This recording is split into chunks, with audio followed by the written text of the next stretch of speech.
자, 반갑습니다. 구독자님들, 포스콜디트 주주님들. 연휴 좀 푹 쉬다 오셨나요? 저는 너무 많이 먹어서 지금 배가 터질 것 같습니다, 아직도. 자, 일단은 연휴 첫날 이제 거래가 시작이 됐는데 아주 기분 좋게 포스콜딩스가 양봉을 띄면서 마감을 해줬습니다. 자, 여기서 중요한 거는 지금 추세적으로도 보면은 전환을 약간 좀 해주고 있다는 겁니다. 일단 우리가 아셔야 될 게 뭐냐? 이동평균선도 224일 장기 이평선이 있고요. 그리고 120일 이평선이 있습니다. 근데 이걸 나눠보는 기준이 뭐냐면 224일 선은 보통 현물에서 거래하시는 분들이 많이 보는 장기 추세선이고요. 121선 같은 경우에는 선물 거래를 많이 하시는 분들이 보는 선입니다. 그래서 둘 다 중요하게 좀 보시면 될 것 같은데 오늘 포스코닉스 같은 경우에 121선을 터치를 해주면서 마감을 해줬다는 게 추세 전환의 단기 신호탄이라고 좀 보고 있습니다. 그전에는 뭐 121선 밑으로 뚫고 그 밑에 내려왔을 때는 보시면은 여기서 한번 막혔죠. 여기서 한번 막혔죠. 여기서 또 반등을 해서 막혔죠. 이런 부분들이 보여주는데 여기도 있네. 여기도 막혔죠. 근데 오늘 같은 경우에는 약간 잘 올라타주면서 마감을 하고 있다. 그럼 우리가 다음으로 봐야 될 거는 어디냐? 40만 원 라운드 피겨선이랑 121선을 보시면 됩니다. 이 두 구간만 뚫어준다면 추가적인 상승 추세 만들어 나갈 수 있다라고 보고 있습니다. 자, 일단 뭐 기술적으로는 그렇고 우리가 내용적으로도 좀 알고 계셔야 되겠죠. 좀 보시면은 어제 금리 인하가 드디어 처음으로 미국에서 실제가 됐어요. 새벽에 연준에서 50bp 인하하기로 결정을 했고요. 이것 때문에 미국 지수 같은 경우에는 굉장히 파동을 많이 쳤는데 결국에는 음전 마감을 해줬습니다. 자, 이전에 제가 영상에서 50bp 인하를 하게 되면 시장이 안 좋게 볼 수 있다고 말씀드린 바가 있는데 이 부분 같은 경우에는 파월 연준 의장이 발언을 하면서 무마를 좀 해줬습니다. 어떻게? 연준 점도표에서 금리 인하를 서두르고 있다는 것을 암시하는 것은 없다라고 하면서 시장에 좀 걱정하지 말라는 스탠스를 유지하게 만들었어요. 자, 50bp를 인하하게 되면은 급격한 금리 인하가 되는 거잖아요. 그래서 시장에서는 어떻게 받아들이냐? 경제에 문제가 있기 때문에 이렇게 크게 내리는 건가? 라고 생각할 수 있는데 파월이 금리 인하 서두르고 있다는 거 없다라고 하면서 좀 안심을 하게 만드는 그런 발언을 좀 해줘서 시장이 좀 안정적으로 마감을 해줬다고 보시면 될 것 같습니다. 자, 그래서 첫 금리 인하 이후에 시장 분위기는 좀 어땠냐? 일단 반도체, 우리나라 같은 경우에는 반도체 하락폭이 좀 컸었죠. SK하이닉스 같은 경우에는 장중에 마이너스 11%까지 갔다 오면서 마이너스 6%로 마감을 해줬지만 반도체 주심은 안 좋았습니다. 자, 2차전지 같은 경우에는 상승하는 종목도 있고 하락하는 종목도 있었는데 보통 1% 내외로 움직여주면서 약간은 좀 플랫한 수준을 보여줬어요. 그리고 금리 인하 최대 수혜주인 바이오주들이 좀 오늘 강세를 많이 보여줬습니다. 왜 바이오가 금리 인하 최대 수혜입니까? 연구 개발을 하는데 들어가는 비용을 전부 부채 발행을 합니다. 그렇기 때문에 이 부채 금리가 낮아지게 되면 바이오 쪽에서는 조금 더 추가로 땡겨서 연구 개발할 수 있기 때문에 이런 쪽에서 바이오는 굉장히 큰 수혜를 받을 수밖에 없는 거예요.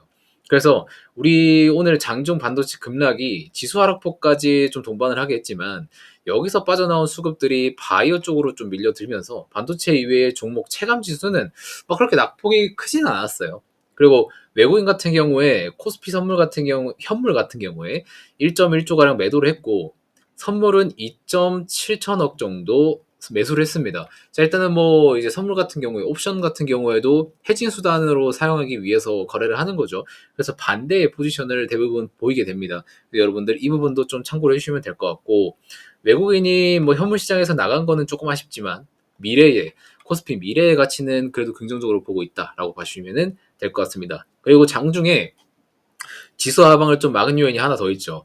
나스닥 선물 같은 경우에 1.6% 상승을 해주면서 지수 하방 압력이 좀 들어왔었다. 반도체도 밑꼬리로 지수 반등을 좀 올리는 모습을 좀 보여줬었다라고 보시면 될 것 같아요. 그래서 이런 부분들의 결론은 뭐냐? 시장에서 이 침체에 대한 불안감은 여전히 아직도 잔존을 하고 있습니다. 이 침체에 대한 확인을 금리 인하 수준에 따라서 25bp냐 50bp냐에 따라서 좀 결정을 하려고 했는데 제롬 파월 선에서 적절하게 맞고 있는 모습처럼 좀 보이고 있죠. 그래서 경제가 만약에 미국 연준 예상대로 가게 된다면 올해 말 금리의 적절한 수준은 한 4.4%로 보고 있다고 하고요. 25년 말에는 한 3.4% 정도 될 것으로 전망을 하고 있다고 합니다. 자, 올해 말에 4.4%면 보통 한 두 번 정도 더 인하를 하겠다는 얘기고 내년 말이면은 내년 중에는 한 네 번 정도 더 인하를 하겠다라는 말로 좀 해석을 하시면 돼요.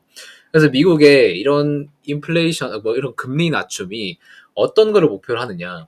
고용의 최대 활성화를 목표로 하고 있습니다. 그리고 인플레이션 같은 경우에는 2% 초반대를 좀 목표로 하고 있고요.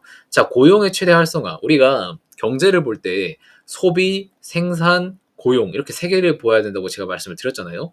자, 소비 같은 경우에는 좋아요. 지금 소비는 굉장히 좋은 부분이고 생산 같은 경우에는 이제 제조업이랑 서비스업을 볼 수 있는데 제조업은 별로 안 좋아요. 근데 서비스업은 그나마 괜찮습니다. 그래서 생산 같은 경우에는 쏘쏘하고 고용 같은 경우에 많이 부러졌죠. 실업률도 올라오고 고용률도 낮아지고 이런 시장에서 연준은 고용의 최대 활성화를 통해서 실업률도 낮추고 고용도 올리겠다라는 걸 최대 목표로 하고 있고 인플레이션 목표 2% 같은 경우에 지금 인플레이션이 2.8% 정도 됩니다. 이거를 2.2%까지 초로 낮춘다는 목표를 좀 보고 있고요.